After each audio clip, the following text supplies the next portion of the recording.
नंदुरबारमध्ये मोठी पोलीस कारवाई, 54 जनावरांची सुटका, अवैध कत्तल प्रकरणात ट्रकसह 8.5 लाखांचा मुद्देमाल जप्त.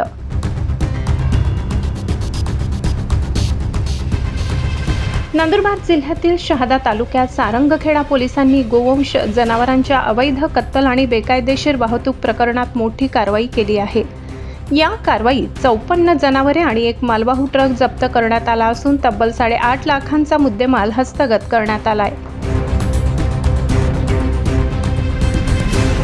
दिनांक 23 मे 2026 रोजी रात्री सारंगखेडा गावातील वैतागवाडी परिसरात पोलिसांनी छापा टाकला. सुलतान युनुस कुरेशी आणि भिकारी कुरेशी या दोघांविरोधात गुन्हा दाखल करण्यात आलाय. तसेच या प्रकरणात आणखी काही अज्ञात व्यक्तींचाही सहभाग असल्याचा संशय पोलिसांनी व्यक्त केलाय. पोलीस तपासात असे आढळून आले की गोवंश जनावरांना लोखंडी खांब, झाडे आणि लाकडी खुंट्यांना अत्यंत कमी दोऱ्यांनी बांधून ठेवण्यात आले होते.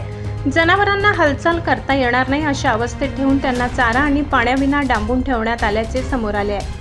या कारवाई दरम्यान पोलिसांनी 52 गोवंश जनावरे, एक म्हैस, एक रेडा आणि अशोक लेलंड ट्रक क्रमांक MH19CX0061 हा मालवाहू ट्रक जप्त केला. या प्रकरणी महाराष्ट्र प्राणी संरक्षण अधिनियम 1976 कलम 5, 5A, 5B, 9 तसेच प्राण्यांना क्रूरतेने वागवण्यास प्रतिबंध अधिनियम 1960 कलम 11 अंतर्गत गुन्हा दाखल करण्यात आला आहे. सारंगखेडा पोलिसांच्या या कारवाईमुळे परिसरात मोठी खळबळ उडाली असून अवैध जनावर वाहतूक आणि कत्तल प्रकरणांवर मोठा आळा बसण्याची शक्यता व्यक्त केली जात आहे. या प्रकरणाचा पुढील तपास पोलीस उपनिरीक्षक किरण बारे करीत असून प्रभारी अधिकारी रवींद्र बागुल यांच्या मार्गदर्शनाखाली तपास सुरू आहे. नंदुरबार जिल्ह्यातील या कारवाईमुळे जनावरांवरील क्रूरतेच्या घटनांविरोधात पोलिसांनी कठोर भूमिका घेतल्याचे स्पष्ट झाले आहे. क्राईम रिपोर्ट, तापी परिसर न्यूज, नंदुरबार.